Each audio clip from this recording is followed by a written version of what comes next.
Eso quiere decir que estamos en el mes número 10 y medio ya desde que inició un programa permanente que sin duda empieza a mostrar ya en las diversas publicaciones y declaraciones de distintos referentes, dirigentes del partido, técnicos amigos, y vamos empezando ya a perfilar el mensaje que queremos sin duda transmitir a la ciudadanía, y estoy seguro que en el 2026 tendrá un impacto importante sobre temas que son decisivos para la patria. Y definitivamente uno de los asuntos que va a acaparar la atención de la campaña electoral y en realidad está acaparando el debate público es el asunto de la seguridad ciudadana, en donde definitivamente ni desde el Parlamento se han dado normas en beneficio de empezar a combatir este flagelo, y evidentemente el gobierno no tiene ninguna idea sobre el particular. Recordarán ustedes que cuando el señor Otárola fue el primer ministro, se le consultó respecto a si el Perú tenía que emular de alguna manera lo que estaba haciendo el presidente de El Salvador, Nayib Bukele, si tenía el Perú que adquirir al plan Bukele. Él mencionó y dijo que no, porque teníamos un plan Boluarte en el Perú. 4 meses después, la misma presidenta de la República dijo: nunca ha habido un plan Boluarte, nunca hemos tenido nada de eso. 4 meses después. Y evidentemente es claro cómo el crimen organizado viene creciendo, y evidentemente desde una variable también transnacional. Quiero decirles que en el Perú se encuentran operando organizaciones criminales, no solamente de Venezuela, como algunos pretenden de una u otra manera uniformizar como criterio. Hay bandas del Medio Oriente, hay bandas de Europa del Este, hay bandas de Asia, hay bandas de México, hay bandas de Colombia. Para ponernos un ejemplo, una de las informaciones que manejamos es que parte de la ruta de la amapola del norte del país es controlada por bandas de Europa del Este, solamente para ponerlo como ejemplo. Por lo tanto, hemos querido darle mucha importancia a esta temática. Tal es así que esta es la segunda sesión de la agenda social de Miraflores, en la Casa del Pueblo de Miraflores, sobre esto. Pero hemos tenido ya 5 temáticas similares en diferentes distritos de Lima Metropolitana, y pronto empezaremos a realizar esto también en el interior del país, que es una cosa que me parece básica y fundamental. Para abordarlo desde un punto de vista multidisciplinario, hemos convocado al panel del día de hoy, a quien quiero previamente, antes de empezar la exposición, presentar. Justamente acaba de llegar, y empezando de derecha a izquierda, Sebastián Flores Martín, el criminólogo formado en Estados Unidos, va a aportar una perspectiva sobre el particular de su formación profesional. Fuertes palmas para recibirlo, por favor. Se habló mucho de la variable del uso de la tecnología para afrontar diferentes problemáticas. Dentro de ellas, sin duda, está el asunto también de la seguridad ciudadana, y además qué cosas se pueden hacer desde lo municipal. Una persona que ha trabajado mucho esto y que actualmente lo trabaja desde el orden municipal es justamente Inge Rodríguez, que está aquí presente, que está, digamos, a cargo de una división importante dentro de la municipalidad de Santiago del Surco, y además tenemos experiencia municipal tratando con este tema de la inseguridad ciudadana y su derivada de la aplicación de la tecnología para combatirla. Pido que lo recibamos con fuertes palmas también, por favor.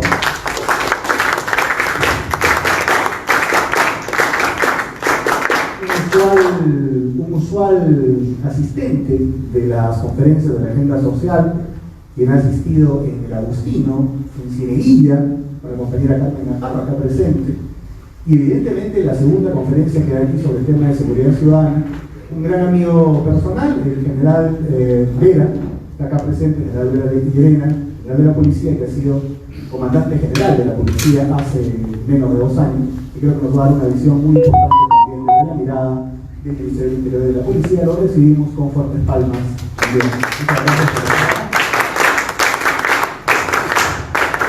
Se habla mucho del enfoque que se puede dar definitivamente desde el punto de vista geopolítico y sobre todo de la mirada que pueden tener las Fuerzas Armadas, más allá de la labor estrictamente de la policía, con quien hemos hablado en esta base también sobre el tema geopolítico, justamente hace unos meses. Está aquí y me honra que participe en esta sesión, mi gran amigo, el vicealmirante Francisco Calisto. Muchas gracias por estar acá.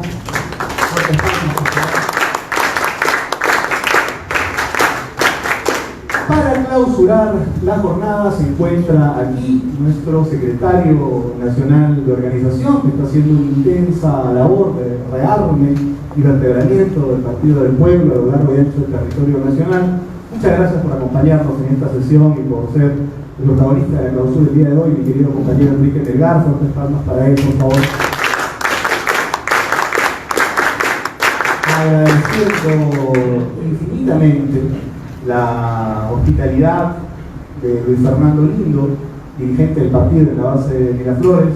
Agradecemos, como siempre, esta deferencia y esperamos seguir por muchos meses más reflexionando aquí en conjunto. Muchas gracias, fuertes palmas a Luis Fernando Lindo. Hay que aplaudir fuerte para que no nos escuchen locales. Empezaremos entonces en el estricto orden alfabético. Son dos, van a ser ahora, como ustedes se dan cuenta, hemos cambiado el formato de la agenda social. Ya no van a ser solamente dos expositores, van a ser cuatro, los tiempos se reducen. Las preguntas solamente van a ser tres, por favor, de 1 minuto como máximo. Es una jornada de recojo de ideas de los que están presentes aquí, de los que van a exponer. Ninguno es afiliado al APRA, aunque todos creo que ven el movimiento a la gran obra de la Torre con mucho respeto. Perfecto. Empezamos entonces en estricto orden alfabético con el vicealmirante Francisco Calisto para su primera intervención. Fuertes palmas para recibirlo. Adelante.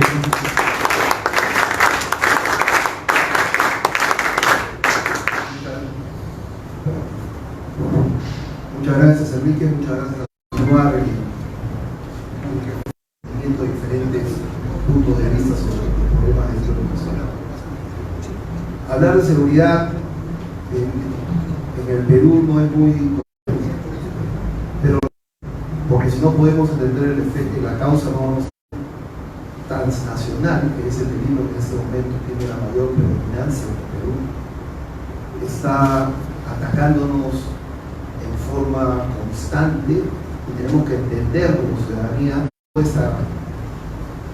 toda esta matriz que volvió a buscar nuevos aliados que nos permitan sobrevivir.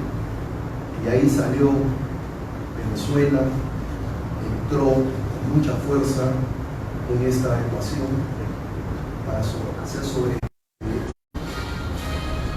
Tuvimos también democrática, utilizando esa plataforma que estaba de insurgirse. Y tenemos esta lucha constante por el territorio y tenemos su participación, ingreso a través de estas plataformas para poder delimitar la vida política de los países. ¿Por qué el Perú ha cambiado el estilo, si lo podemos llamar así? Porque tenemos el desgobierno que otros países no tienen. Lamentablemente tenemos una falta de liderazgo que de lejos creo que es la primera en toda Sudamérica. No tenemos un gobierno fuerte, no de gobierno, dice el mismo gobierno. No tenemos un gobierno con rumbo, no tenemos partidos políticos estructurados y fuertes, a excepción de algunos muy contados con los dedos de una mano de sobra, ¿no? Tanto es así que había una política de destrucción de los partidos políticos, llevada a cabo a través de diferentes épocas de gobierno, que se han ensimismado y se han concentrado en destruir los partidos políticos para de esa manera desestabilizar el país. Y a la hora de desestabilizar el país, utilizar este desorden, esta vorágine que se vive al día a día para poder cortar el sistema social del país y poder reemplazarlo con el desgobierno que lleva al cambio cultivo para que aumente el clima y sobre todo de índole transnacional. Lo único que ha sucedido en el Perú en estos últimos años y sobre todo en los últimos 2 o 3 años desde la época de Castillo y un poquito más atrás, es que el crimen ha aumentado y día a día aumenta. Madres de familia, los padres de familia ya no podemos salir a la calle, nuestros hijos no pueden salir con seguridad porque no sabemos si van a y esto está afectando el componente social en nuestro país. La gente se está refugiando en artilugios generados por ellos mismos, porque el Estado no puede suplir esa necesidad de seguridad que necesita el país. Esta efervescencia no nos permite construir nada. Y ahí los partidos políticos tienen una tarea especial de desarrollar, porque nos hemos descuidado y no hemos entendido el problema. El problema no solamente es el efecto del capitalista o de seguridad. Hay una causa que viene más atrás de desestabilización del país. Como vuelvo a repetir, y los partidos políticos poco o nada han hecho. Y tanto ha sido así que partidos políticos grandes y fuertes han salido hasta del espectro político del país o del espectro electoral, y uno de ustedes han sido afectados directamente por eso. ¿Qué ha hecho el AMPA para contrarrestar eso? ¿Qué ha hecho el AMPA? A mí no me puede decir que el AMPA es más débil que Castillo. Sin embargo, Castillo y Lagarto lo sacaron ustedes del espectro político. Y creo que no reaccionamos bien. Y estamos a puertas de un nuevo proceso electoral y seguimos sin reaccionar. Yo veo el AMPA desde afuera. No soy aprista, pero lo veo desde afuera. Y veo que tiene un esfuerzo considerable en mantener su doctrina, en mantener su presencia. Pero yo creo que le falta un poquito. No he venido a jalar las orejas tampoco. Pero esto es lo que realmente está sucediendo. Y esto conecta con el tema de seguridad.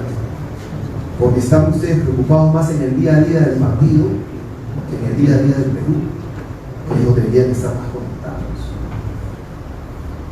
La ausencia del AMPA del espectro político nacional en la parte legislativa es un error histórico que ustedes son los llamados a corregir. Pero si no se ordenan en la casa, no van a poder ordenar el país. Yo no quiero expandirme más allá, solamente le doy la visión desde afuera. ¿Por qué esto impacta en el lado de seguridad? Porque esto genera una efervescencia, como le dije antes, que es aprovechada por los diferentes actores en el tema de delitos de índole transnacional, y que ven en el Perú la tierra fértil que les permite expandir sus negocios, porque esto al final es un tema de negocio y es un tema de plata. Ya me tengo que creer, ya 5 minutos más, no, 3 minutos más. Entonces lo que tenemos que hacer aquí es entender de que estamos bajo ataque constante, y es entender de que la parte política tiene que reaccionar para enfrentar eso desde los diferentes estamentos que hay y existen en la vida política de un país, comenzando por supuesto en el legislativo. ¿Cuántos hemos escuchado que se quejan los abogados, se quejan los justiciables, que no funciona el sistema de seguridad, porque un día la policía captura a alguien y al día siguiente el fiscal lo suelta, y si no lo suelta el fiscal, el juez lo absuelve, y si no lo absuelve el fiscal, después el juez, después apelo, y al final salgo? Todo el mundo le echa la culpa al nuevo Código Procesal Penal. ¿No han escuchado? El nuevo Código Procesal Penal es un garantista. Yo no soy abogado tampoco, pero ¿no? Es un garantista. Entonces sueltan a toda esta gente, a toda esta lacra. ¿Y qué hemos hecho para solucionar ese problema? El nuevo Código Procesal Penal, que ya no es tan nuevo, porque tiene más de casi 20 años, si no me equivoco, sigue ahí viviendo. Y los partidos políticos que han hecho, y el Congreso, ¿qué cosa ha hecho?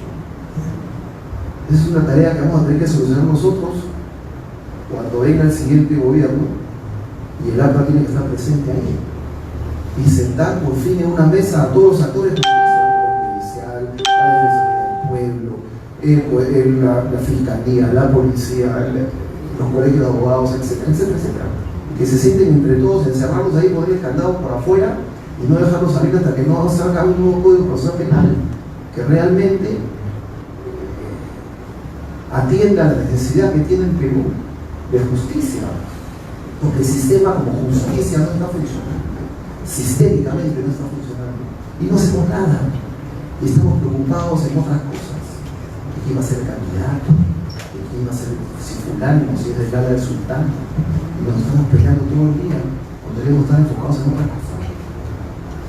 Entonces tenemos una tarea ardua por delante, y yo creo que el APRA es un actor importante que tiene que entrar a la cancha y tiene que entrar a jugar ya a las ligas mayores. Dejen de lado las cosas internas y comiencen a concentrarse en hacer un partido lo suficientemente fuerte para que sean el legado de Aya Torre y todos los artistas. Muy bien, gracias. Muchas gracias. Primera intervención de Sebastián Flores Martín. Adelante, por 10 minutos, por favor. Sí, buenas noches. ¿Se escucha bien? Sí. Un poco fuerte, lo siento, ya bueno. Muchas gracias, Enrique, y a todos por la invitación. Y en este caso, en esta ocasión, quiero tocar un tema que quizás en primera instancia no parece tener mucha relación con el crimen. Bueno, me enfoco en detectar el origen del crimen, la naturaleza del crimen, y en base a esa detección, a ese análisis, es que busco maneras de prevenirlo y de no volver a cometerlo, ¿no? Justamente la idea es detectar la oportunidad del delito, porque todos somos criminales en potencia, porque tenemos libertad y los factores internos y externos quizás nos pueden llevar a cometer delitos. Entonces la idea es disminuir la oportunidad del delito. Entonces en este caso, la informa de lavado y cuidado de autos, y estas personas que operan de manera informal ya se apropian de este espacio público, ¿no? Y ya no hay control por parte de los agentes del Estado, ¿no? Ellos ya se han apropiado y no hay manera de sacarlos. También hay el comercio ambulatorio informal, y lo más paradójico de esto es que justamente el alcalde ha colocado varios carteles que indican que está prohibido la venta ambulatoria, está prohibido el lavado y cuidado de autos, y justo en esas zonas hay donde hay más presencia de estos lavadores y de estos comerciantes ambulantes, ¿no? Entonces, ¿cuál es el problema acá? ¿Por qué digo que está mal? Porque como no hay un orden, como no hay un control, entonces de ahí ellos se aprovechan. ¿Cómo se aprovechan? Por ejemplo, yo me estaciono mi carro en un centro comercial, y si yo salgo y no quiero darle una propina, o quizás le doy un sol y para él, según su criterio, era darle 3 soles, la siguiente vez me ficha, y la siguiente vez o me raya el carro o me roba una parte del auto. Y esto yo se los cuento por experiencia propia y por también experiencias de otros, ¿no? Entonces, eso es un ejemplo claro. También sucedió lo del el limpiaparabrisas en Surco, que justamente lo que les contaba, ¿no? Este conductor no le quiso dar la propina y luego lo atacó, ¿no? El segundo punto es que se cometen muchas irregularidades en el sector informal, ¿no? Los que operan de manera informal también, justamente como no hay control, está el tema de que actúan como fachada, y esto también lo lleva a un ejemplo concreto. Las mafias que existen en el Turing, específicamente en la sede de Conchán, hay muchos negocios aledaños al centro de examen, ¿no? Y ellos ofrecen prácticas de manejo, asesoría en el trámite, pero también te ofrecen el trámite de criminales. Y acá cabe destacar la diferencia entre la red criminal y las organizaciones criminales, ¿no? Las redes criminales son actores que operan de una manera más independiente, pero con un objetivo en común. Las organizaciones criminales responden un orden jerárquico y perduran durante el tiempo, ¿no? Tienen robo de celulares y después la venta de los mismos, ¿no? Las redes criminales que también están, por ejemplo, con los lavadores y cuidadores de autos, que los que roban, ellos no roban para llevárselos esas piezas a sus casas, sino para suministrarlo a algún taller que después lo utilice para repuesto, para reparo, lo que sea, ¿no? Y lo último es que justamente estos trabajadores informales están más expuestos a que otros, chalequeo, ¿no? Y también el lavado de activos, entre otros, ¿no? Entonces, no sé cuánto tiempo me queda, porque de ahí a mí me gusta no solamente identificar el problema, sino dar propuestas concretas. Entonces no sé si las propuestas las dejo para el final o si hay tiempo todavía para un poco. 2 minutos, ok, perfecto. Entonces, bueno, teniendo toda esta problemática así identificada de manera muy general, ¿cómo se puede combatir directamente, ¿no? Lo primero es saber que muchas veces esto es un problema que nace de la interna, ¿no? De las instituciones públicas. Mientras mayor burocracia hay, más se desdibuja la línea entre lo legal y lo ilegal. Entonces la idea es disminuir las barreras burocráticas para la constitución de empresas, por ejemplo, para la prestación de servicios, para la realización de trámites. Es muy importante y es posible. O sea, yo constituí una empresa en Estados Unidos desde la comodidad de mi casa en un lapso de 2 horas, ¿entiendes? Y eso no significa que es una empresa irregular o mal constituida, para nada. Entonces sí es posible. Eso no significa que dejemos todo a libre albedrío, sino disminuir las barreras burocráticas. Nuevamente, utilizando el ejemplo de las mafias del Turing, las personas que necesitan un brevete para ayer, porque o son taxistas o son transportistas y no tienen el tiempo ni el dinero para hacer toda la gestión, acuden a estas mafias informales, a estos tramitadores, porque lo necesitan para allá. Entonces hay que disminuir las barreras burocráticas. Los que acuden al gota a gota también muchas veces porque les cuesta tener acceso al sistema financiero. Bueno, la segunda manera de cómo disminuir esa problemática, ese fenómeno de la informalidad, es justamente que se elaboren políticas públicas integrales para ayudar a ese sector informal, detectar cuáles son los sectores informales con mayor actividad, como puede ser la venta ambulatoria, por ejemplo. Entonces, que sea una política pública integral. ¿Por qué? Porque muchas veces las municipalidades hoy en día dicen, para no utilizar nuevamente el ejemplo de Surco, ¿no? Miraflores. En Miraflores no hay informalidad. Si los que no se quieren formalizar los votamos. ¿Y qué sucede ahí? Lo mismo que está sucediendo con el estado de emergencia, el efecto globo. Se van, pero no desaparecen de la sociedad, sino se mudan a otro distrito, porque hay esa necesidad. Entonces, que las municipalidades no se vuelvan subvencionistas, pero que les den ese primer impulso para formalizarlos, empadronarlos, hacerle una verificación de antecedentes penales, darles los materiales para que puedan ejercer su negocio, y bueno, al fin, y que ellos ya se encarguen de generar la capital, ¿no? El capital, y cada fin de mes quizás paguen un pequeño porcentaje para el derecho al uso del espacio. Entonces que haya una mano del Estado, pero que sea de manera integral y que no sea subvencionista, ¿no? Solamente que le dé ese primer impulso. Lo tercero es identificar cuáles son los recursos utilizados para facilitar la comisión del delito. ¿Eso a qué se refiere? Que la venta por ejemplo, ¿no? La venta de celulares robados, ¿por qué se da? Porque hay alguien que roba y obtiene esos celulares. Entonces, yo les pregunto a ustedes, ¿cuál es el vehículo utilizado con mayor frecuencia para robar celulares? Las motos. Entonces, en vez de solamente enfocarnos en el problema de manera muy superficial, muy reactiva, hay que ir al origen nuevamente, ¿no? Entonces, en este caso en específico, vamos al origen. ¿Cómo hacemos para regularizar el tema de las motos? Entonces, primero, ser más disciplinados, más drásticos en hacer que ellos cumplan las reglas de tránsito, porque nosotros vemos las motos y muchas veces no respetan los límites de velocidad, se pasan el rojo, utilizan las veredas si es necesario, no van atrás del vehículo, quizás se meten por los medios, por el medio, por los costados. Entonces, primero hay que regularizarlo de esa manera. Otra idea se me ocurre, que hay que ver cómo darle forma, es el tema de que no solamente tengan la identificación de la placa y punto, porque a veces también estas motos son robadas, son utilizadas para cometer más crimen. Entonces, que por obligación también tengan se les sea como requisito utilizar un chaleco donde también figure su placa, y en su casco también hay una pegatina donde figure su placa. No sé, hay que ver la manera para que justamente puedan regularizar el uso de las motos, porque muchas veces, como les digo, el crimen no se puede atacar de manera muy superficial.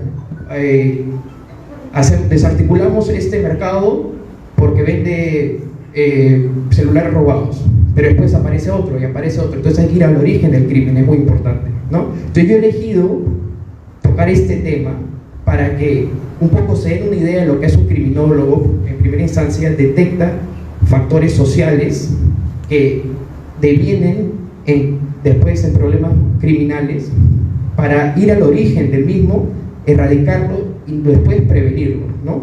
Muchas gracias. Gracias. Adelante en su primera intervención por 10 minutos, por favor, Jimmy Rodríguez. Nos seguimos con fuertes palmas. Bienvenido, adelante. Compañeros y compañeras, tengan ustedes muy buenas noches. Para mí es un honor estar por primera vez en esta casa. Asimismo, agradezco a Enrique Valderrama por la invitación y por estar en esta mesa de honor con grandes representantes de seguridad ciudadana. El día de hoy quiero dar una propuesta en esta 18ª edición en temas de seguridad ciudadana, pero sobre todo enfocado en el uso de la tecnología, de todas las cosas de seguridad ciudadana.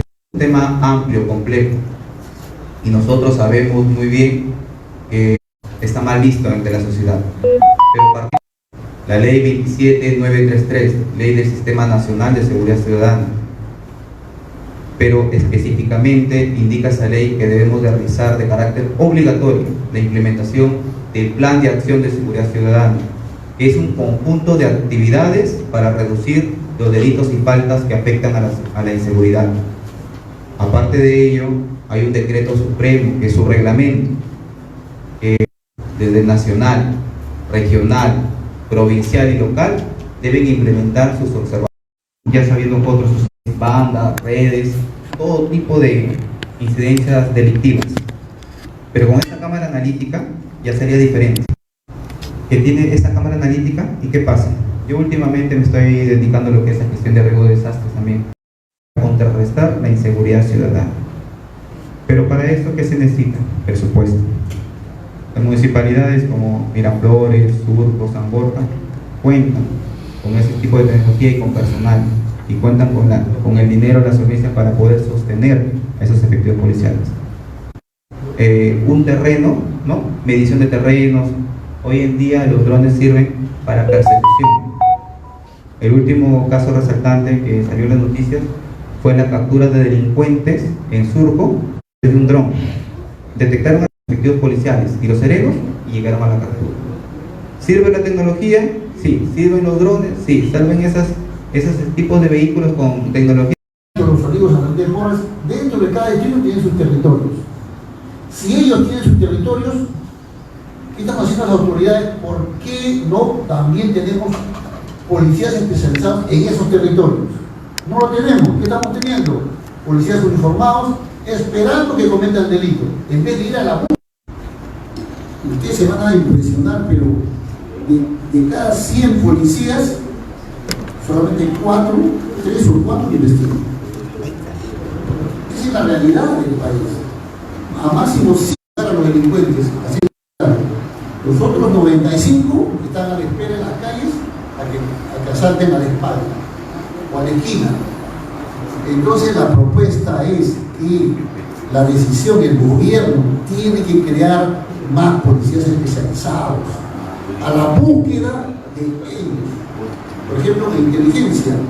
Acá puede haber un infiltrado que yo no estoy viendo, pero aquí puede estar. Y ya lo identifico. ¿Por qué? Porque conozco, el policía es especializado, es inteligente, tiene experiencia, hay unos gestos que hicieron, lo puedo reconocer. Ese policía especializado que necesitamos en el país. Y acá hay pocos policías especializados. A la búsqueda de esos criminales. Los criminales ahora son muy inteligentes que cualquiera. Ellos se organizan de tal manera que manejan tecnología. sabe en qué momento el policía va a actuar, o está durmiendo, o no va a actuar.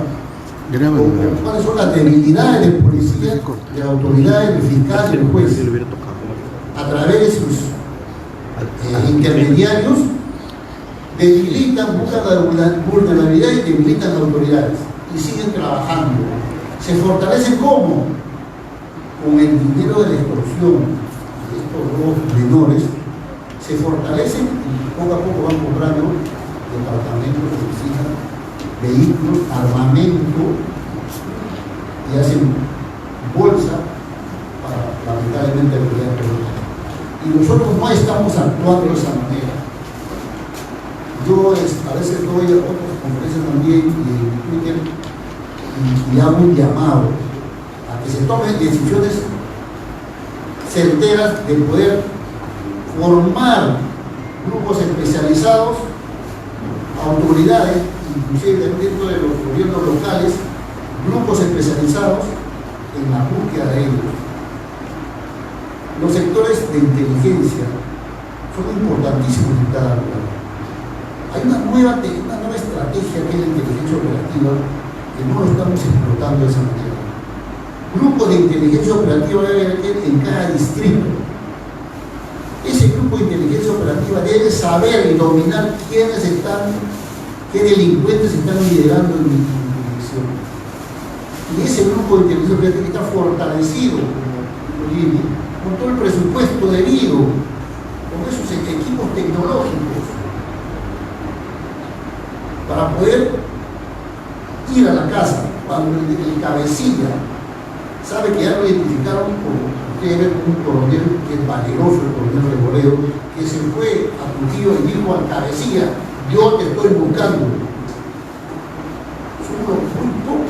Un jefe que se fue valeroso a decirle: yo delincuente te estoy buscando y yo te voy a encontrar.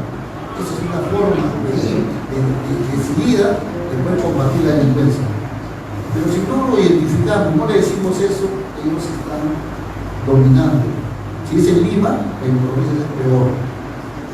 Tenemos zonas lamentables de trata de personas en mujería, donde la policía se encuentra impotente. Los comerciantes tienen que ceder a pagar porque no tienen la autoridad policial, no les da esa confianza, esa garantía. A nivel nacional está creciendo, lamentablemente. El año pasado, de 100 personas, 30% eran víctimas de delitos. Ahora ha subido a 32. Cada año está subiendo, cada año. Y el país, la economía del país se está debilitando.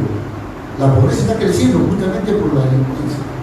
Y también por lo que no hay buenas decisiones del gobierno, y no hay tampoco inversiones, grandes inversiones que están atacando lamentablemente en las fortalezas económicas. Nuestra minería es una gran fortaleza económica, pero nos está distorsionando y también por las políticas, otras políticas opositoras no dejan avanzar a los grandes proyectos mineros, que es nuestra riqueza.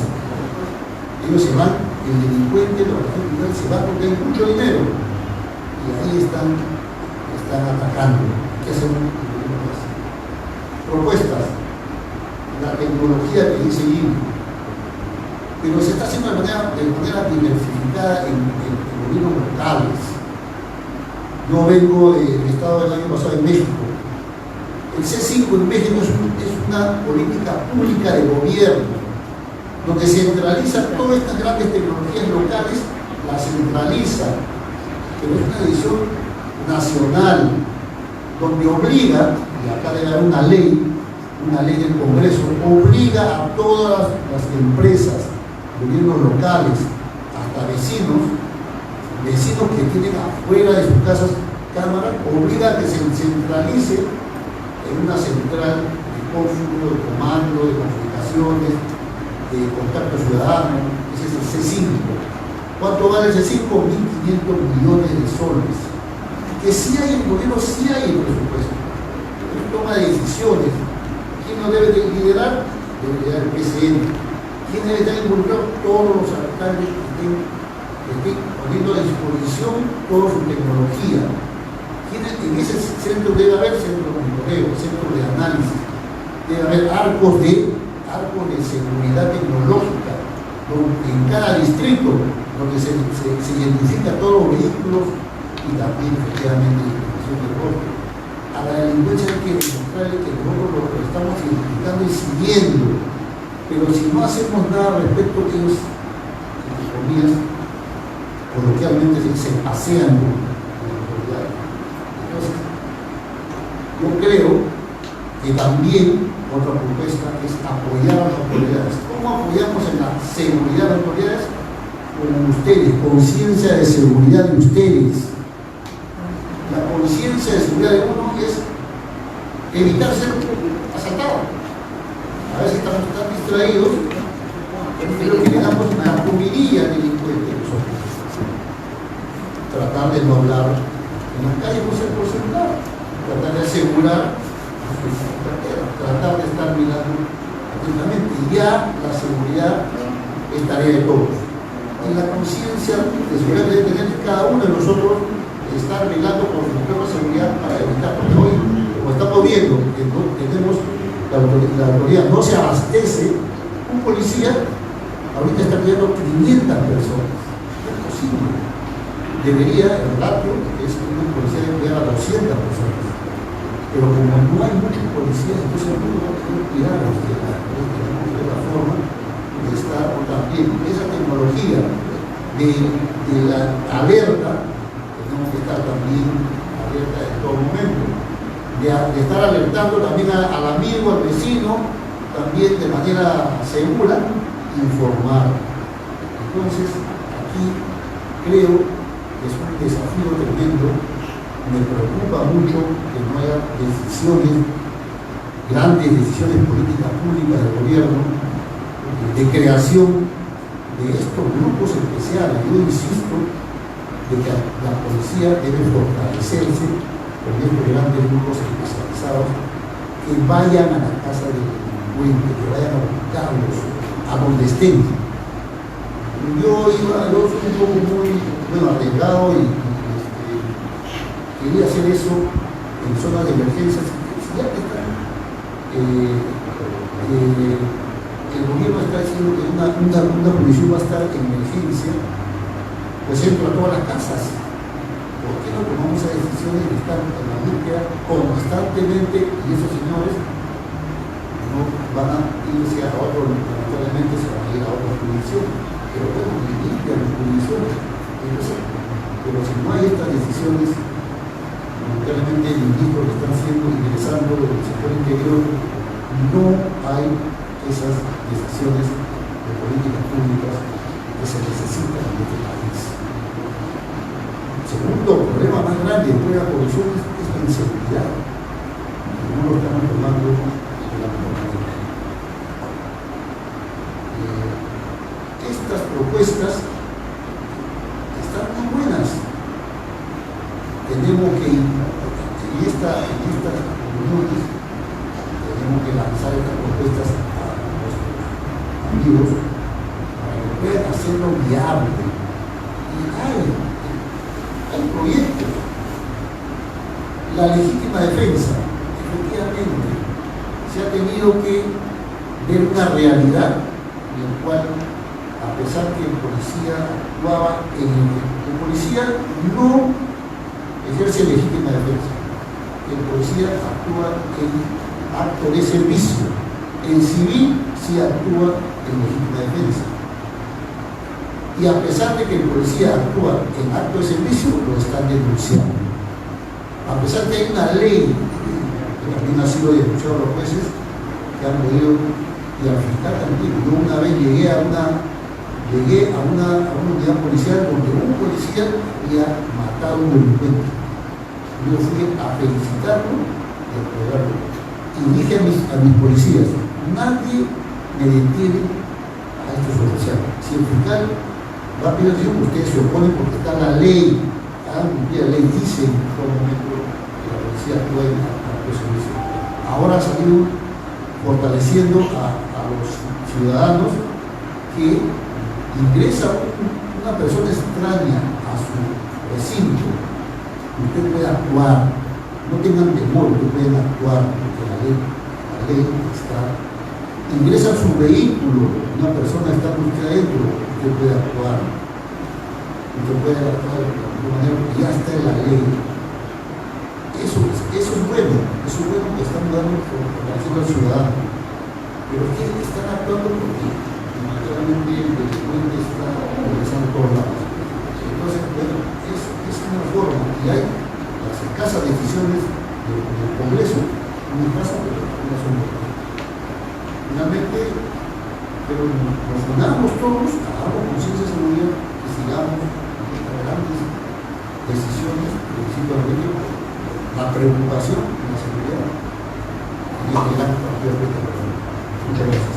Muchas gracias.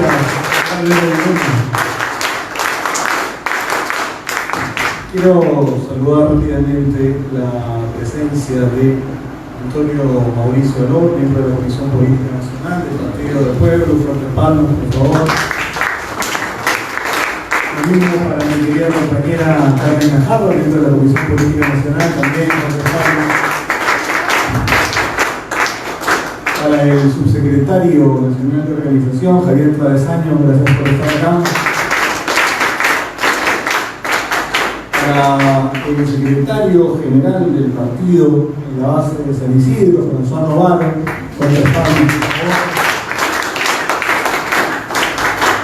Compañero desde Chaclacayo, Víctor Gómez, secretario general del partido, allá también. Emiliano Basigalupo de Chorrillos también nos acompaña, secretario general del partido. Mi querido compañero Junior Vila, del distrito de Andes, secretario general también del partido de Andes. Un saludo fraterno muy especial a la activista del partido en el Callao, además lideresa social en Mentería, Marlene Gutiérrez. Muchas gracias por estar acá. Empezamos la segunda parte en el mismo orden de la primera, 4 minutos para un cierre. Por favor, antes de eso vamos a realizar únicamente 3 preguntas. Levanten la mano las que van a realizar estas preguntas. Ya. 1 minuto máximo por cada uno. Por favor, muy concreto. Empieza François Novarro. Adelante. 1 minuto máximo. Gracias. Un poco expresar y recoger lo que ha mencionado Sebastián, el tema de la tecnología, a continuar con el tema del seno de la existencia familiar. No olvidemos eso. Atacar el seno porque se produce muchas veces ideológicamente los delitos del padre, que es un ranqueado delincuente, o la madre, que es la que lo protege, etc. El seno, el delito se ocurre muchas veces en el seno familiar.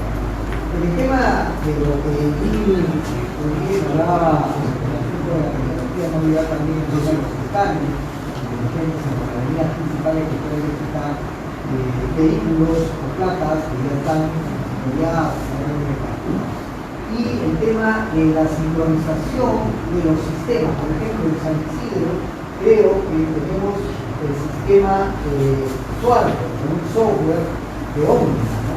Pero que solamente ese software ve lo que es tránsito, no es seguridad ciudadana.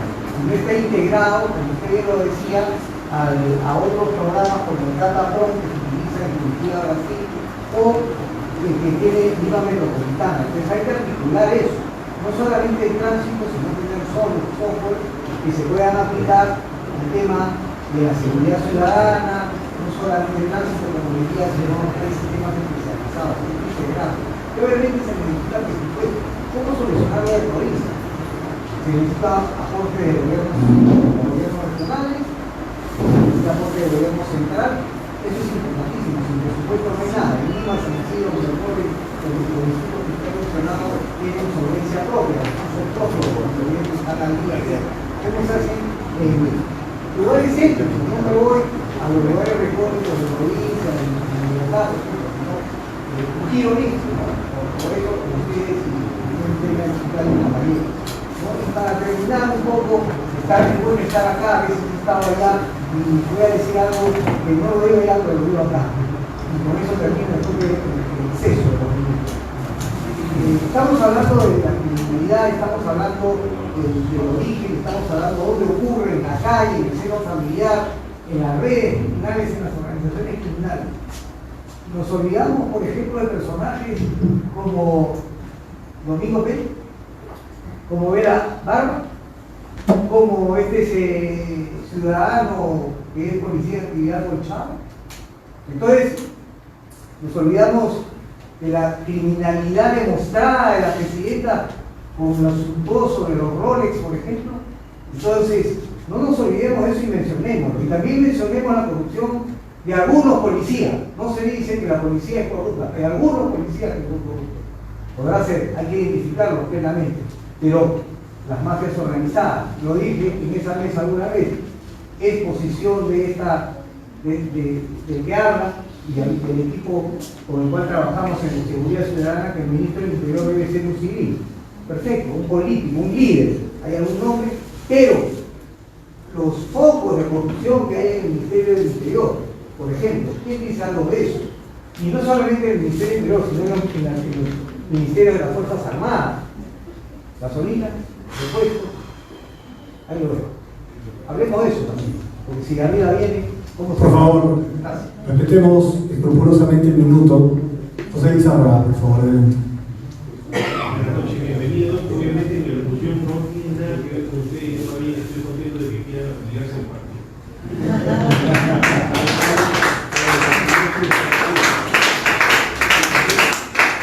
Quiero hablarle a los compañeros y yo no quiero causarles molestia, pero siempre les voy a hablar con honestidad. Me estoy cansando de que la gente nos jale las orejas y tienen razón. Un deber del aprista es estar pensando en la solución de los problemas y nuestra ausencia le ha causado un daño terrible a la nación. Ese plan que ellos han mencionado es global, está infiltrando a las naciones y la nuestra es cualquier cosa. Nuestro gobierno está totalmente desnaturalizado y está ajeno a la solución de estos problemas. Pero tengo un problema. Si nosotros metemos recursos, si nosotros metemos capacitación, si nosotros metemos formalización, no vamos a generar nada cuando los actores están contaminados. El otro día ha sufrido un asalto una persona y se ha defendido con su revólver y ha batido al delincuente. Le levantan los documentos y era un policía. El otro día un fiscal, ha dejado libre a una banda organizada, porque dice que no necesariamente 17 delincuentes que se reúnen en una casa con armas, con agendas, con dinero, tiene que ser una organización criminal. O sea, un mal nacido ese fiscal. Y un juez, después de 6 meses de investigación, libera a una banda de extorsionadores que agarraban empresarios en el norte del Trujillo. ¿Cómo puede ser posible? A ellos les van dinero. Tenemos que derratizar las instituciones. Lo que tiene que hacer el partido es ir con fuerza. Somos un partido revolucionario y vamos a ir a presentar un plan que tenemos que trabajarlo ahorita, no cuando seamos gobierno. Vamos a declarar en emergencia el Poder Judicial, el Ministerio Público y la Policía que tiene el Perú. No sé si comparten mi idea, por favor, disculpen lo alto de mi tono. Gracias, compañeros. Por favor. Buenas noches, compañeros. Primero, felicitar a los proponentes y decirles que mis posiciones me han dejado todavía mayor inquietud. Porque a través de todas, lo que observo es que no hay un plan integral. Cada uno lima, que es el escritor de los cuales provienen, no tiene una unidad, sino cada distrito hace lo que quiere y lo que puede. Y eso en ninguna parte del mundo hace y determina una gestión eficaz. Porque salen de San Isidro, se van a Surco, a Surquillo y se acabó la cosa, ¿no? Y la delincuencia sí. Por lo tanto, esas medidas son de seguridad, pero no son medidas que van a liquidar, porque en el fondo hay una variable que ninguno ha tocado. Se ha olvidado totalmente. Y es terrible. Que estén pensando en que ya está más automatizado, de que hay unas formas diferentes de abordar, pero no se ha tocado el problema de fondo. Señores, la delincuencia existió toda la vida, ahora se ha agravado.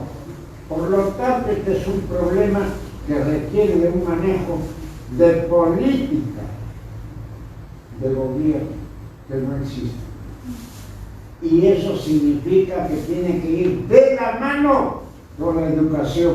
Sin educación no hay sino formas de detener a los delincuentes, pero no acabar con la delincuencia. Esto es un hecho que se tiene que comenzar a pensar para crear una política. Yo veo que hablan de policía, que hablan de los detectives, todo, pero, señores, la delincuencia va a seguir si es que no se educa al pueblo. Y también no se educa a los agentes, a los policías, a los jueces. Yo provengo de una familia de policías, ¿no? Y conozco el drama de ellos, sus limitaciones, pero fundamentalmente el Partido Aprista peruano tiene, como dice el compañero anteriormente use la palabra, tiene que plantearse una política que se vea la tecnología, el armamento. Nadie de ustedes me ha dicho cuál es el saldo general, cuál es el porcentaje de policía por lado. ¿Cuál es el nivel de equipamiento? ¿Cuáles son las regiones más abandonadas? La delincuencia no solamente se puede determinar en Lima, sino se tiene que plantear a nivel nacional, y no hay cerebro para eso, porque como bien ha dicho anteriormente el doctor Navarro, el Estado está corrompido. No hay un paradigma de honestidad, no se cree en esta clase política, no hay honestidad en la clase política. No doy nombre porque ya todos sabrán a quién me refiero, pero alcaldes, gobernadores y presidencia se están destruyendo inmoralmente, y la policía está comprometida en eso, terriblemente comprometida. Yo diría, perdonen, asquerosamente corrompida, porque los ciudadanos no podemos soportar estos actos de inmoralidad. Y frente a eso, como bien se ha dicho, mano dura, que no le tiembla, con o sin uniforme, pero que no le tiemble la mano, porque la delincuencia es histórica y continuará acrecentando. Lo que ustedes están haciendo es dándonos paliativos, pero no soluciones. Un país sin educación será cada vez más corrompido y más criminalidad. Gracias, Antonio Mauricio López.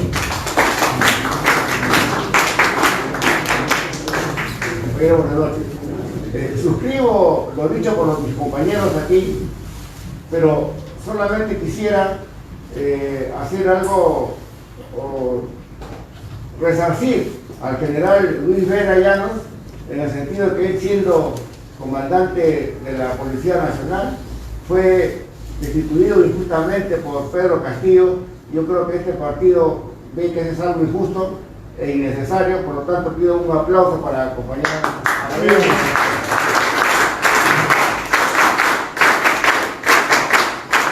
El problema de seguridad ciudadana es un problema, no es una isla en la gestión del gobierno ni del Estado. Lo que pasa es que en el Perú no funciona la seguridad ciudadana, no funciona la salud, no funciona la educación, no funciona la infraestructura, no funciona la agricultura, etc. Ese es nuestro país. Y focalizarnos en seguridad ciudadana, existe ya una estructura desde el presidente de la República hasta el alcalde del último Villorna, y lamentablemente no funciona. El presidente de la República es el presidente de la Comisión Nacional de Seguridad Ciudadana, de CONASEP, y así el gobernador regional, de CORESEC, los alcaldes de CODISEC, etc.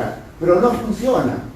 Aquí se ha dicho seguridad ciudadana, responsabilidad de todos, tema de todos. Y es que todas las organizaciones están en esos comités de diferentes jerarquías en el país, pero no funciona. Está representado el Ministerio Público en sus diferentes niveles, el Poder Judicial, etcétera, etcétera. No funciona. La pregunta es al general, si esta jerarquía, esta estructura no funciona, ¿es necesario cambiarla o no? Y solamente para decir que hoy el APRA, que no está en el gobierno, creo que debe apoyar las inversiones, porque al final de cuentas son las inversiones las que nos traen recursos para aumentar el presupuesto en los diferentes sectores, en el interior también. Y además, apoyar en contra de la corrupción. Hay un funcionario público, creo que el alcalde de Lima, que tiene una iniciativa que me parece que está bien, en el sentido de que todo corrupto debe ir a la pena, a la prisión perpetua. Bueno, gracias. Todo. Muy bien, dos preguntas finales, luego por favor respetar el minuto. Hay algunas ahí que se pasaron. Rápido entonces, Víctor Vizcarra, por favor. Buenas noches, compañeros. Bueno, yo soy dirigente agropecuario, más me vinculo con el interior del país, y yo quisiera poner, por ejemplo, en perspectiva la problemática de las fronteras. En lo que yo conozco muy cercano, que es la problemática del Puno, por ejemplo, de Zaguadero y su filtro. Todos los martes y jueves hay las cadenas, las famosas culetas, que son entre 16 y 20 volquetes de 30 toneladas que ingresan por modo a Juliaca trayendo contrabando. Y todos los días sale kilos de oro y droga de Sandia, que es la selva puneña. De Juliaca a Sandia es normal la vida rural, pero de Sandia para seguir bajando la selva ya es zona fronteriza, hay que pagar peaje, todo se ha vuelto a recortar. ¿Dónde sale esa droga? Sale por las fronteras. ¿Qué hace la policía? La policía paga internamente para estar permanente en esos puestos policiales. Esos puestos policiales son parados. Todo policía quiere estar en esos puestos policiales. ¿Qué hace la fuerza militar? Que tenemos una base militar. Sucede lo mismo. El contrabando entra por camiones martes y jueves a vista y paciencia de todos. La zona de Puno para la frontera, que es la zona aymara, que ellos dicen somos la gran nación aymara, ahí no hay desarrollo educativo, ni de salud, ni de agricultura, ni siquiera lo piden porque no les interesa, viven del contrabando. Entonces, cada vez que Puno dice Puno es rebelde, es porque no hay seguridad, es porque la fuerza militar no funciona, la fuerza policial no funciona, las autoridades del Estado no funcionan, el ciudadano común por falta de educación y de formación tampoco funciona. Se ha vuelto una tierra de grandes. Contra todo eso que se conoce, y conozco las realidades de las fronteras a otras fronteras aledañas del poder, que sucede algo parecido, pero hablo de Puno porque es mi zona. Yo soy de familia puneña, radico allá, trabajo con dirigentes de toda la zona sur, la zona agropecuaria, y vemos cómo perjudica toda esa problemática. Queremos desarrollar la papa nativa, la quinoa orgánica y otros productos agrícolas, pero no podemos porque de Bolivia entra el contrabando. Cuando queremos exportar quinoa orgánica, que la mejor quinoa del mundo está en Puno, cuando no se llenan los containers, se trae de contrabando quinoa boliviana. Por lo tanto, perjudicamos el mercado del productor agrícola. A todo esto lleva la corrupción, a todo esto lleva el problema. Las armas que están entrando para toda la zona sur, y te lo ofrecen en Juliaca. De $1.000 a $5.000 el tipo de arma que uno quiera comprar, en Juliaca los compran, y esas armas entran por la frontera puneña. Se van hasta Madre de Dios para todas las pampas de explotación de oro. Todo es un caos, y eso lo sabe el ciudadano común en Puno, en Arequipa y en Cusco. Y lógicamente debo suponer que lo saben las fuerzas policiales y el Estado. Pero ¿qué se hace contra eso? Esa es la problemática, y ese creo que es el trabajo que el partido tiene que empezar a proponer, estudiar, analizar, y ya tal vez no contarlo porque ya se sabe, sino más bien empezar a trabajar las propuestas con el apoyo de los integrantes de mesa que están presentes, a los cuales se les agradece. Gracias a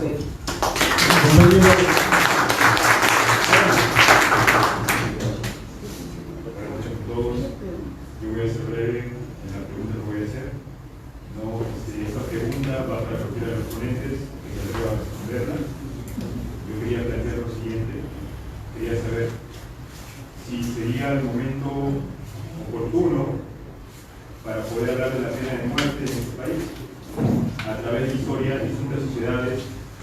la pena de muerte para las personas que eran, para los sujetos más peligrosos en cada sociedad, porque habían crímenes que podían dañar a la sociedad, y la pena que se les imponía era la pena de muerte. Y hasta ahora hay países muy avanzados como Japón, China, la India, Estados Unidos, que es la democracia por excelencia, que todavía aplican la pena de muerte. Entonces quería preguntarle a los ponentes si creen que ya es hora de que en el Perú se puedan debatir estas propuestas para imponérselas a los sujetos más peligrosos que le hacen daño a nuestra sociedad. Gracias. Marlene Gutiérrez, por favor. Bien, buenas noches. Mi pregunta va directa para el señor Luis Vera y es la siguiente. ¿Cuál cree usted que serían los 4 puntos o las 4 propuestas puntuales que podría dar el partido aprista a la población peruana con respecto al tema de seguridad ciudadana? Y dentro de esas 4 propuestas, si me podrías dar una que sea directamente, que tenga injerencia en la región Callao. Gracias. Muchas gracias. Elsa Mantilla, levantó la mano. Gracias, compañero. Saludo a la mesa. Es un tema muy sensible y muy complejo, en realidad, el tema de la seguridad ciudadana. Estamos viendo aquí los muertos que se producen por la delincuencia. Pero ya se han hecho 2 planes de seguridad ciudadana, ¿no? De 2013 cada 5 años, 2013 al 18, y ahora estamos en el 19 hasta el 23, que merecen evaluación porque cambiaron de enfoque y trataron de hacer algo transversal, viendo lo de las políticas públicas, porque hay que enfrentar la violencia en todos los aspectos, no solamente con las muertes por la delincuencia, sino también la violencia interna, la violencia, los feminicidios, las muertes por accidentes de tránsito, la falta de seguridad vial. Entonces, el enfoque y el manejo de todo esto no solamente tiene que estar en la municipalidad. En los análisis que se han hecho, se ha visto que los gobiernos regionales no participan. 47 planes nada más han presentado sobre seguridad ciudadana. ¿Quién lidera esto? ¿Qué hacen? No es presupuesto. El presupuesto lo dirigen a otras actividades y no para hacer el tema preventivo. Entonces yo creo que tenemos un reto muy grande que enfrentar ahora para hacer un verdadero plan de seguridad ciudadana y que se cumpla. Porque no puede ser que los municipios, que algunos municipios sí presentan, pero su cumplimiento es muy bajo. Entonces, creemos que en este momento, con todo lo que nos han informado y con todos los alcances de lo que es seguridad ciudadana, se tiene que ver y cómo tiene que ser enfocado este plan para este quinquenio. Gracias. William Borcaya, adelante, por favor. Compañero Enrique, señor presidente, buenas noches, panelistas. Con respecto al tema, sí, si bien es cierto, he escuchado de los planes para poder contrarrestar, pero tampoco nos estamos enfocando de dónde proviene todo esto. Vengo de San Juan de Miraflores. Ahorita prácticamente el distrito ha sido tomado por la delincuencia. Tanto la zona de Pamplona, la zona urbana, Pampa de San Juan, abunda la delincuencia y prácticamente el Estado no tiene presencia. Ni las autoridades locales, que solamente están en el municipio concentrados, pero cuando uno llama a un serenazgo o un efectivo policial, simplemente nos quedamos en el intento de la llamada. No hay gasolina, no tiene personal, entonces estamos al abandono. Hay una frase que dice, si educas a los niños, no será necesario castigar a los hombres. Y como antes mencionaron, ¿no? Yo creo que acá, muy al margen de las iniciativas, las propuestas, también se tiene que involucrar en el tema educativo. Hoy en día uno va a un colegio donde vemos que hay muchos alumnos consumiendo drogas, dedicados a otras actividades delictivas, alumnos menores de 16 años, en la cual el Estado lastimosamente le ha quitado la autoridad a los profesores. Entonces los profesores se encuentran atados de mano porque no pueden hacer nada.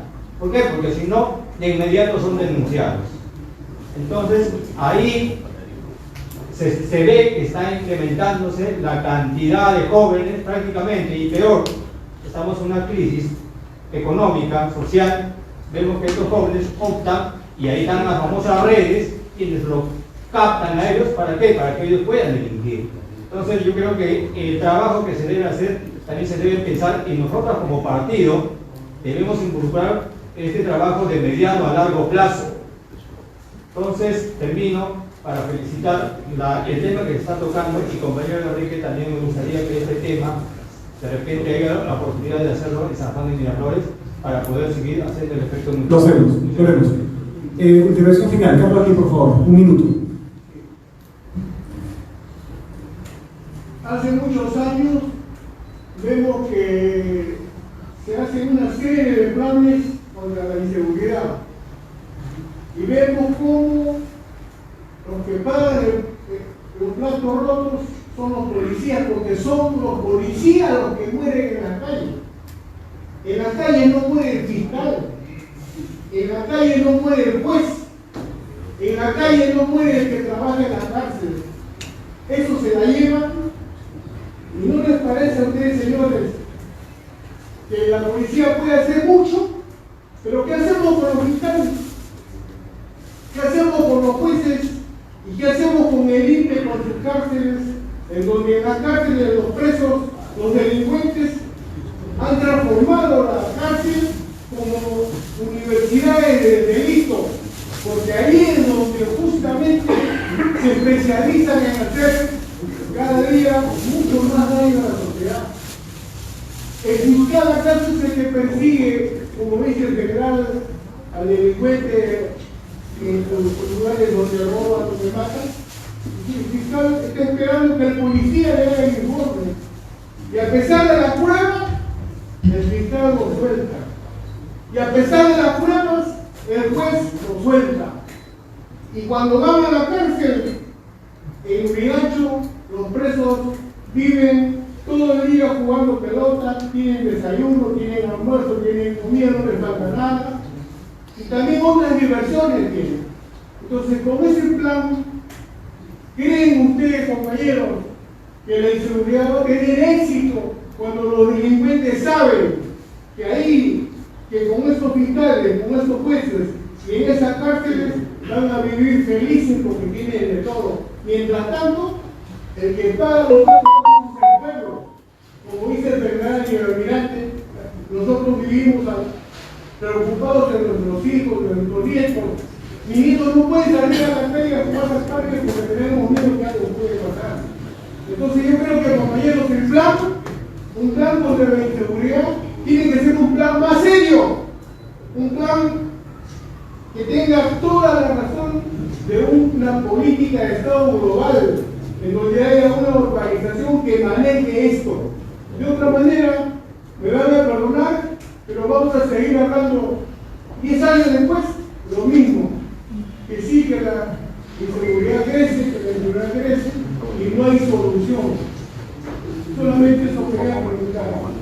Muchas gracias. En el mismo orden en que habían hecho la primera intervención, y disculpando la dilación, el tema ha generado bastante interés y por lo tanto mucha más participación de la calculada. Empezamos con el cierre por 4 minutos por el vicealmirante Calixto de Pietre. Adelante, por favor. Muchas gracias. He tomado acá nota de algunas intervenciones y voy a tratar de resumirlas muy compactamente. El tema de seguridad nacional o seguridad ciudadana no se va a solucionar si es que no está el principal componente, y es la decisión política que genera las políticas de Estado. Si no se tiene una decisión, si se tiene una presidente que dice al primer cuestionamiento ante un fiscal: yo mando pero no comando. El responsable es el policía que estuvo ahí, el responsable es el soldado, y tenemos esa tara en nuestro país. Cuando tenemos un problema, buscamos a alguien para que solucione el problema por nosotros, y decimos por ahí, escuchamos: necesitamos un Bukele, necesitamos un Milei.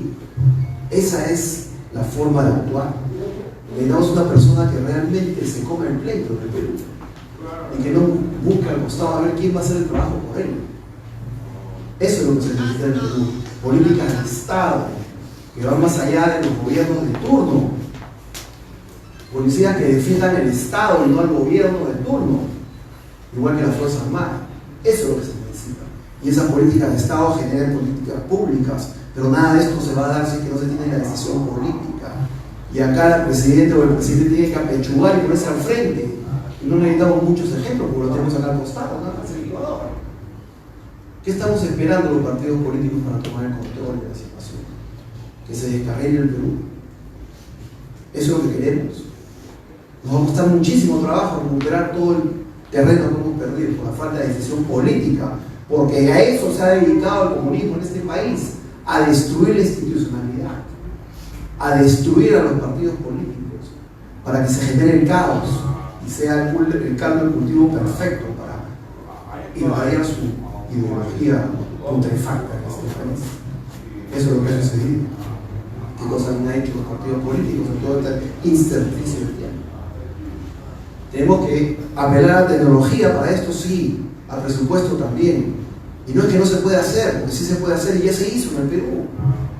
En el Perú tuvimos un evento, y no me va a dejar mentir una persona que está sentada acá, que no es la mamá del Perú, pero sí es la mamá del C4, que es la ingeniera de Rocal, que se encuentra ahí sentada atrás, que no es artista tampoco, ingeniera electrónica, y que hizo un trabajo con el que habla de integrar, por ejemplo, todos los sistemas de seguridad de todas las municipalidades que estuvieron involucradas en un evento de la Junta de Gobernadores desde el año 2015, que ganó un premio a nivel mundial. El Perú ha ganado un premio a nivel mundial en la concepción y la ejecución de un centro de comando y control. Es lo que decía el general que necesitamos en el Perú. Ya lo tenemos, general, y lo tiene la Policía Nacional. ¿Y saben qué se preocupó la Policía Nacional cuando le entregamos el centro de comando y control? Por ahí hubieron un par de generales que querían llevarse los televisores a sus oficinas y las computadoras. Porque en nuestro Perú falta la mano firme. Y eso es lo que hay que hacer acá. Hay que poner, disculpando la expresión, bueno, yo uso botas, pues hay que poner la bota en la nuca acá. Y si la cosa no funciona, hay que hacerla funcionar. Y mi abuela decía, si con palo mejora, palo a toda hora. Y así tiene que ser, lamentablemente. En el nivel en el que estamos en este momento en el Perú, es lo que necesitamos. No una mano blanda que dice yo mando pero no comando, pechuga, mamá, ponte al frente. Y eso es lo que tiene que hacer. Porque nuestro sistema educativo, como dijo el señor, se está pudriendo. Porque esta ideología de Gramsci que se ha insumido en la sociedad para revertir la sociedad peruana y sobreponer una nueva concepción totalmente equivocada sobre nuestros niños. ¿Qué hemos hecho nosotros, los partidos políticos? ¿Qué hemos hecho los padres de familia cuando teníamos textos educativos de nuestros hijos en donde decía que había que promover el sexo contra natura a las criaturas? Por favor, ¿qué hemos hecho? ¿Cuánto nos hemos demorado para darnos cuenta? ¿Hemos seguido nosotros el proceso educativo de nuestros hijos? Entonces también tenemos culpa de esto. No puede ser posible que estemos así, por nuestra desconexión con el mundo. Que siga caminando y yo mantengo mi status quo y todo está bien. Este tema de necesidad de integración de comunicaciones y que hablaron acá de las cámaras analógicas, digitales, bueno, pero todo eso se puede consolidar en un solo sistema integrado de comunicaciones. Porque ahora todo es 01, 01, 01, todo es digital. Y esa señal se transforma en señal digital y se puede administrar todos los centros de comunicaciones a través de inteligencia artificial. Y no necesitamos 50 personas mirando las cámaras de tecnología, perdón, las cámaras de seguridad, sino el mismo sistema nos genera las alertas para poder reaccionar. Y no necesitamos 50.000 policías en la calle, sino un sistema efectivo que reaccione a la necesidad. Y un ejemplo rápido, si usted tiene un incendio, si usted tiene un enfermo en la casa, tiene que llamar a otro número, y si tiene un problema con la policía, llama al 105, el 105 nunca lo contesta, y tiene que llamar al serenazgo, si le contesta el serenazgo, etcétera, etcétera. Entonces tú tienes que tener 65 números en el cerebro para ver a quién vas a llamar el día que tengas una emergencia. Y eso no tiene ningún sentido, menos en una situación de estrés. Entonces acá lo que tenemos que hacer es unificar los sistemas de comunicaciones. El serenazgo tiene un sistema de radio que no conversa con la policía, no conversa con los bomberos, no conversa con el SAMU. ¿Qué hace el gobierno? No tiene la decisión de solucionar el problema, porque cada uno está viendo su chakra, cada uno está viendo su comunidad en el estado individual. Y esto es lo que hay que solucionar. Y para eso se necesita decisión política Los partidos políticos son herramientas necesarias para esto. Y el tema de la corrupción, y ya se cierro con este tema, el tema de la corrupción es un tema que tenemos que atacar frontalmente. No podemos tener a la primera mandataria del Perú que vaya, se siente frente a un fiscal y diga yo guardo silencio. O yo hablo cuando mi abogado me diga que hable. ¿Qué es eso? O sea, ella es la figura que representa al Perú, la que lleva las políticas de Estado del Perú. Entonces, una política de Estado ahora para cualquier servidor público es quedarse callado y no declarar frente a un fiscal. Eso es lo que queremos hacer en el Perú. Seguir degradando nuestra vida política. No vamos a poder luchar contra la corrupción cuando tengamos a la primera mandataria del país con una acción de esa naturaleza. Lo que ella debió hacer el primer día con el tema de los roles y con el tema de la cirugía y etcétera, etcétera, etcétera, es salir y dar ella una conferencia de prensa y no mandar a interpósita persona para que tire un salvavidas, que dicho sea de paso no se lo digo yo. En vez de tener un salvavidas, tiene un yunque, creo yo. ¿No? Entonces, eso es lo que necesitamos cambiar en el país y eso no se va a generar simplemente conversando en un aula de esta naturaleza. Eso se tiene que germinar y aferrecer desde abajo a través de los partidos políticos. Gracias, señores. Muchas gracias. Adelante, Sebastián. Bueno, siguiendo de la línea de la almirante Gianpietri, nosotros hemos normalizado como sociedad la corrupción y esto va de la mano de lo que yo comentaba, ¿no? Primero que ahorita la clase política es un reflejo de la sociedad, así nos guste o no nos guste. ¿Y por qué es esto? Porque nosotros de alguna u otra manera practicamos actos corruptos en nuestro día a día, de vez en cuando, quizás inconsciente o conscientemente, ¿no? El mismo hecho de, por ejemplo, comprar un libro pirata, el mismo hecho de comprar una película pirata, ¿no? El mismo hecho de acudir a los revendedores informales para ir a un partido, ¿no? El mismo hecho de pagarle a un policía para evitarme el trámite de pagar mi multa. Entonces, como sociedad nosotros hemos normalizado la corrupción. Como les digo, puede ser inconsciente o conscientemente, no todos los días, pero es importante sacarnos este chip primeramente. Lo segundo es que, bueno, el que hizo la pregunta sobre si podemos llevar a debate el tema de la pena de muerte, ahorita no se encuentra acá, pero igual me gustaría responderlo, ¿no? A ver, de que se puede llevar a debate, yo sí que considero que es importante llevarlo a debate. Sin embargo, el efecto más disuasorio es el tema de la cadena perpetua. No sé si a ustedes les suena que en los años 70 el criminal Charles Manson de Estados Unidos, él murió hace 7 años en la cárcel, en el año 2017, y el impacto que tiene en la psicología de las personas, en la sociedad, el hecho de que una persona haya estado tantos años en la cárcel es mucho más disuasorio que el tema de la cadena perpetua. Entonces, de que se tiene que traer a debate, yo sí considero que es importante. Hay muchos puntos por tocar ahí. Sin embargo, no hay que caer en el populismo de pena de muerte y punto, sino hay que evaluarlo desde un enfoque más científico, más profundo. Entonces, viéndolo desde esa perspectiva, tiene un efecto más disuasorio el tema de la cadena perpetua que el tema de la pena de muerte, porque el pena de muerte, estos asesinos seriales, que por ejemplo en Estados Unidos, yo soy muy familiarizado con el tema de Estados Unidos y los asesinos seriales allá, los mataban, pero al final ellos ya estaban tan ajenos a sus sentimientos, tan ajenos al impacto que podía tener la muerte, que a ellos les generaba indiferencia morir. Entonces, creo que si lo vamos a ver por un tema de que paguen su pena, paguen los actos que han hecho, les va a impactar más, les va a costar mucho más enfrentar una cadena perpetua por los años que le quedan de vida. Y bueno, el último punto que me gustaría tocar es el tema de que también somos una sociedad muy egoísta. A ver, no es por querer centrarme en mí, pero yo estudié en Estados Unidos, yo tengo 23 años y yo decidí volver acá al Perú con la carrera que estudié de criminología para aportar, sabiendo que esta carrera no se ofrece en ninguna universidad acá en el Perú. sabiendo que el espacio laboral, el campo laboral que iba a tener iba a ser muy complejo. ¿Por qué? Porque cuando se les ofrece este servicio, y es por poner mi caso, pero hay muchos casos de gente que está dispuesta a servir, de tratar de trabajar en equipo, porque ahorita escuchando a Jimmy se me ocurrieron muchas ideas de cómo podemos integrar sus propuestas con las mías.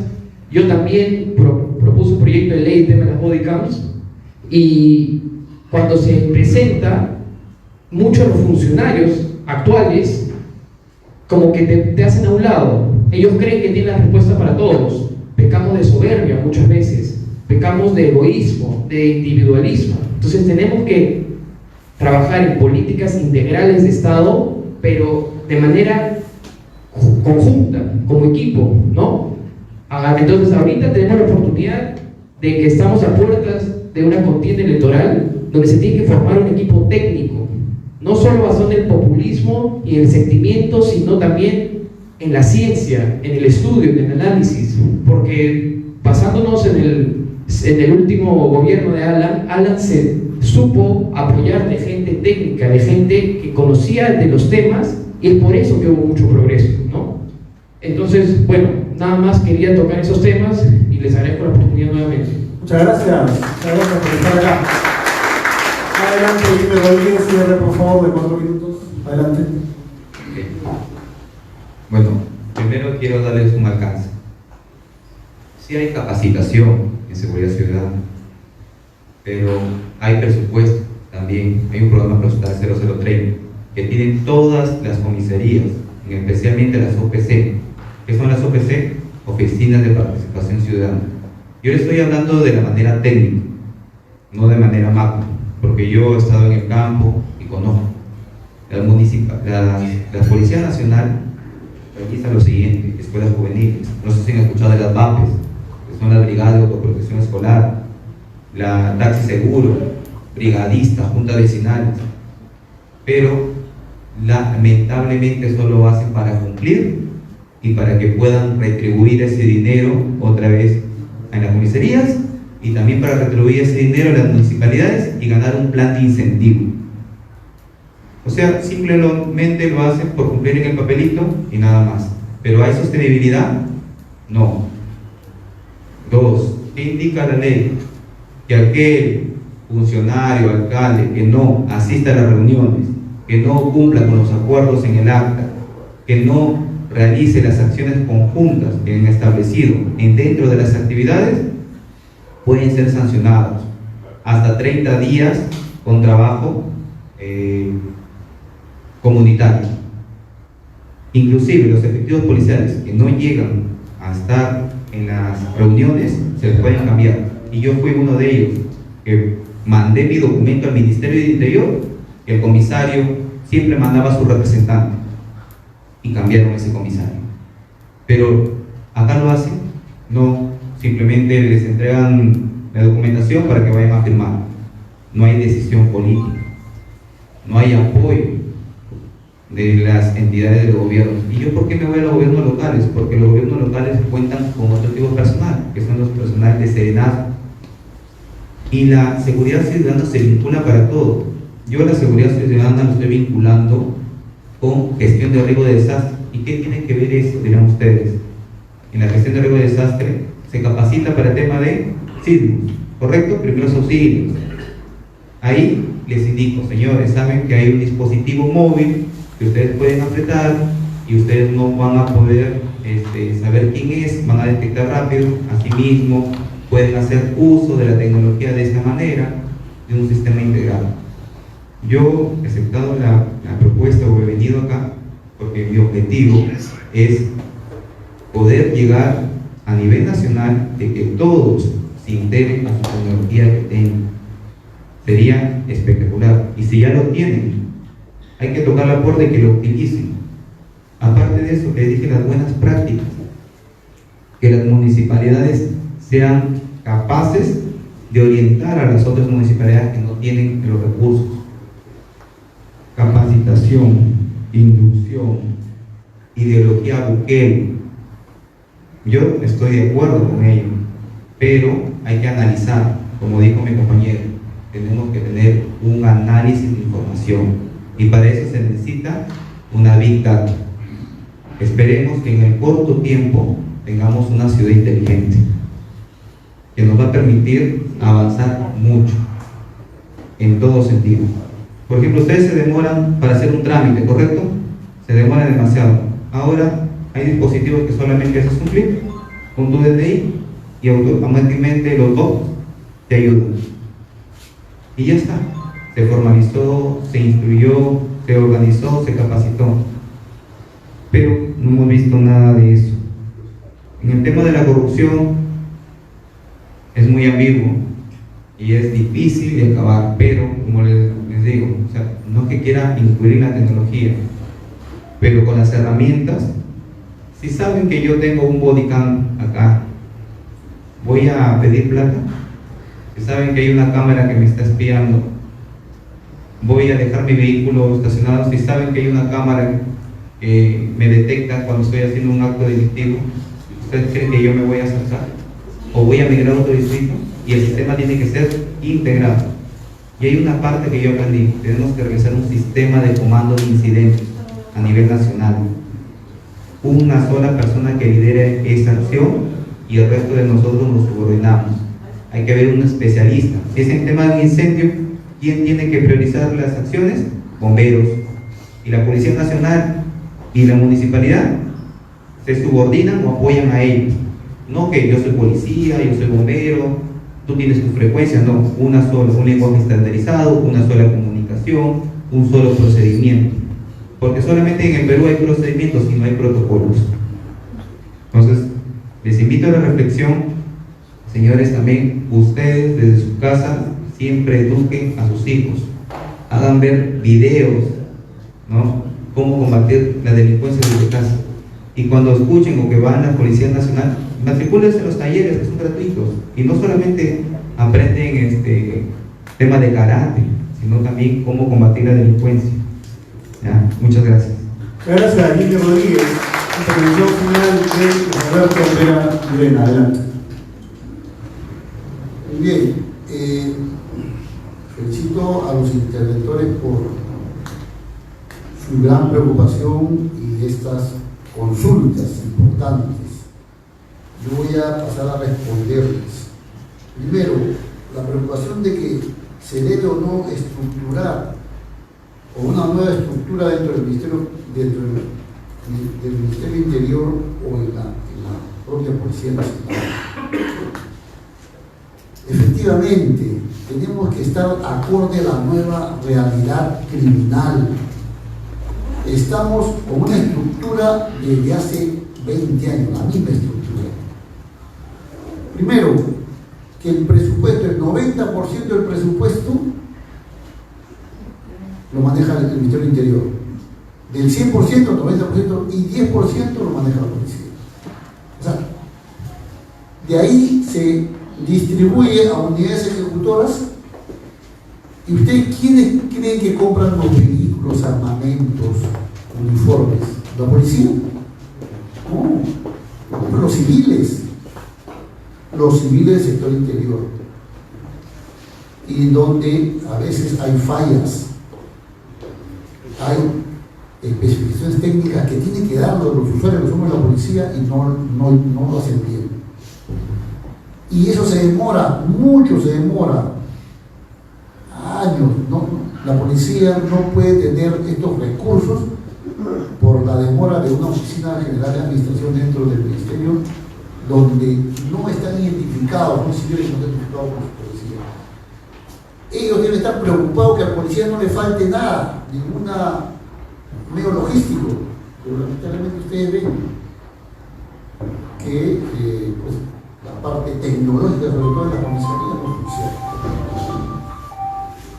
Dentro de la policía también debemos estructurar una nueva realidad, como les digo, quienes deben perseguir a los delincuentes de manera efectiva, estratégica, los investigadores y los agentes de inteligencia. Pero entonces debemos cambiar esa estructura. Ustedes van a una unidad que se llama de PINCRI, ustedes conocen, ¿Saben a quién pertenecen ellos?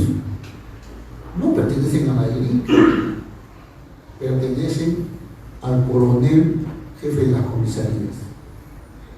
Y eso no, para mí no está bien estructurado. Antiguamente, como las estaciones PIP, ¿se acuerdan? Que todo el mundo le tenía miedo a la camioneta llamada La Burra, ¿se acuerdan? Por ahí a veces, por ahí estoy viendo caras asustadas. Pero tenía más efectividad porque había una sola cabeza, un sistema, un jefe que era un sistema de investigación que dirigía todas las estaciones por sectores y entre ellos exigían mayores resultados. Yo me acuerdo cuando era alférez, había competencia de estaciones en quienes incautan más televisores, equipos y quienes detienen más delincuentes. El delincuente tenía un terror, le tenía al detective que le decía ven, que estaba en una burra. Eso ha cambiado porque el delincuente ya sabe que han debilitado al investigador. Lo han debilitado y ya no hay muchos. Ahora salen, antes se le decían ratones, ¿no? Ahora están saliendo hámster. No salen detectives, ya los especializados. Entonces, pues estamos perdiendo esa especialidad importante contra la delincuencia. Tenemos que estructurar eso. De 4, solo tenemos que aumentar al menos de 100 a 20 detectives. ¿Para qué? Para que puedan pues, ir a la casa y eso tenemos que estructurar. Lo otro, también me piden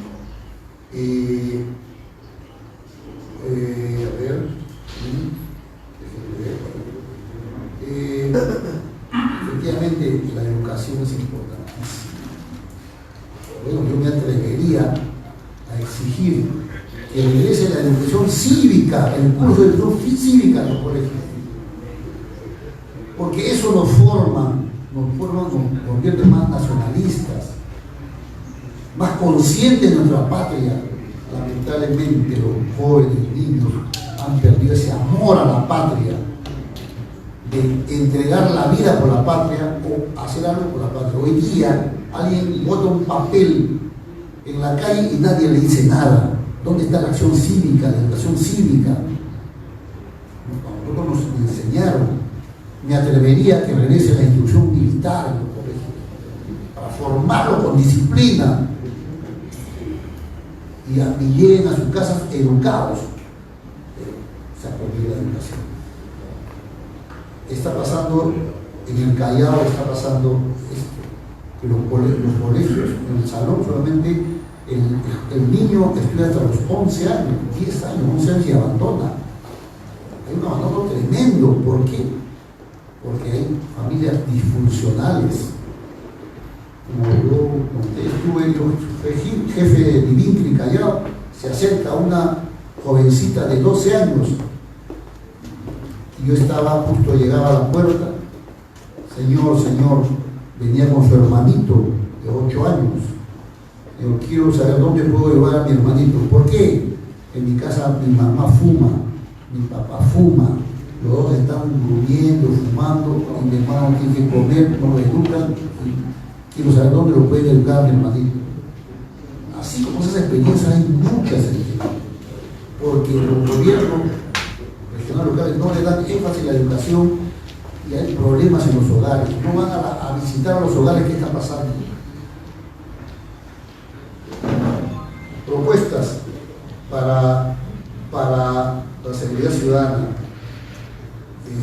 Bueno, pues ahora tenemos que pensar en endurecer las penas. No es posible que un extorsionador con explosivos, solamente se le esté condenando con un delito de extorsión normal. A ese señor se le debe calificar con una pena tipo terrorista. Mano dura a ese señor, porque ese señor está creando un terror en la sociedad y está difundiendo un caos psicológicamente al vecino, al comerciante, le está creando un terror. Se le deben endurecer las penas al sicario, que mete, bueno, de repente una pena para aquel que pueda estar cometiendo un delito por encargo, un homicidio por encargo, mata. Pero a ese sicario que mete 15, 20 balazos, que es un enfermo, 20, 40 balazos, no puede ser posible.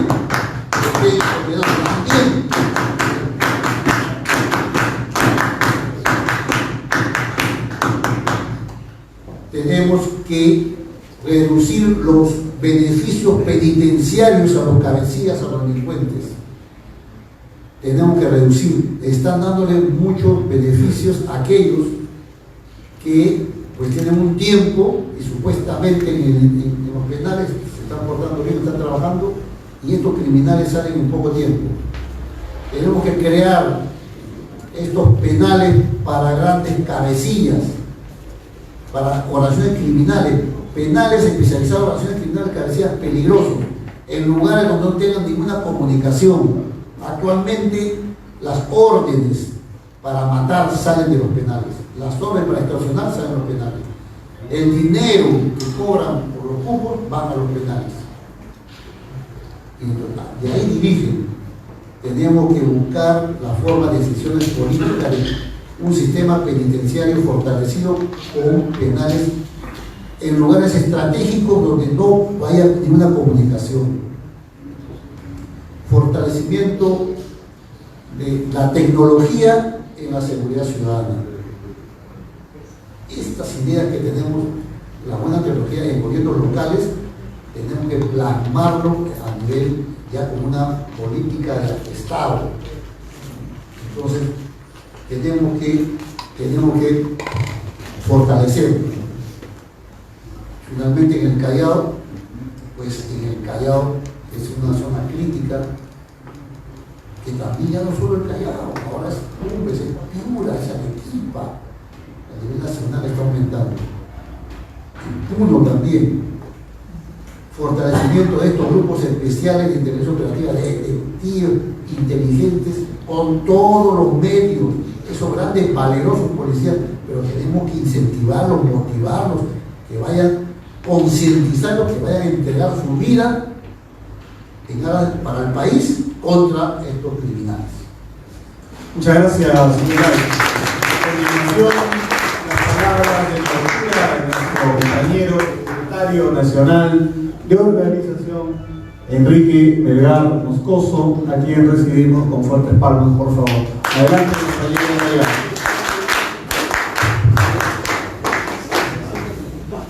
Buenas noches, compañeros. Buenas noches a todos los integrantes de la mesa.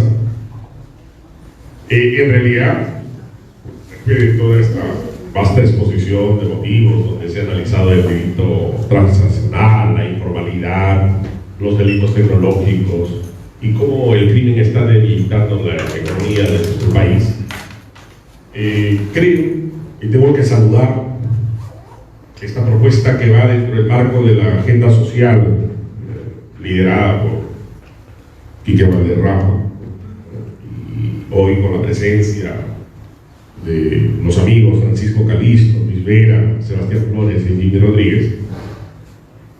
De aquí, definitivamente, van a salir acciones concretas, y de eso se trata. Y quería remontarme a lo que hablaban también mis compañeros anteriormente respecto a la participación ciudadana en este tema de seguridad ciudadana. Yo me acuerdo, y el APRA nunca estuvo al margen ni en el balcón en la lucha contra el terrorismo. Mucho tuvo que ver la participación de los civiles y en especial de los compañeros. Y no me dejarán mentir quienes están acá en las fuerzas militares y en las fuerzas policiales, que fue el apoyo de los compañeros, sobre todo en la época de Agustín Mantilla, donde los civiles, y creo que de aquí también, nosotros somos un ejército social de 50.000 militantes, donde tranquilamente todo lo que se ha expuesto acá podría partir desde las bases, y estoy seguro que eso va a ser plasmado dentro de esa propuesta que se tiene que hacer. Temas de información, se hablaba de inteligencia operativa, Se hablaba de erradicar o prevenir, y nosotros hemos participado en eso. ¿Y por qué podemos dejar, y es cierto, la preocupación del amigo Francisco Calisto, por qué podemos dejar que el tema de la inseguridad ciudadana y de todos estos delitos que van más allá ya de lo común, sino tienen un efecto hasta transnacional, puedan pegarnos? De aquí podemos hacerlo, cada uno de nosotros, si es que tomamos consciente, y como decía el compañero Germán Peralta también, si es que incidimos en la educación desde el colegio, si es que tomamos conciencia realmente y asumimos no solamente en la literalidad, sino en la dimensión de seguridad ciudadana, el tema de conciencia de seguridad ciudadana, estoy seguro que vamos a avanzar mucho más. Yo estoy muy satisfecho que esta reunión haya llegado con no solamente análisis profundos, sino también creo conclusiones, y más aún estoy seguro que vamos a llegar a acciones. Ya está claro, tiene que haber una acción integral versus el sistema criminal, y esa es una tarea de todos, esa es una tarea de educación, y estoy seguro, y sepan ustedes, amigos expositores, que el APRA, el Partido Aprista Peruano, siempre está preocupado por eso, y justamente este tipo de reuniones se dan para actuar. Muchas gracias a todos por esta gran noche. Muchas gracias a nuestros queridos amigos que han participado el día de hoy, a todos ustedes que han asistido con sus preguntas y de hecho de haber estado acá. Muchas gracias, nos vemos.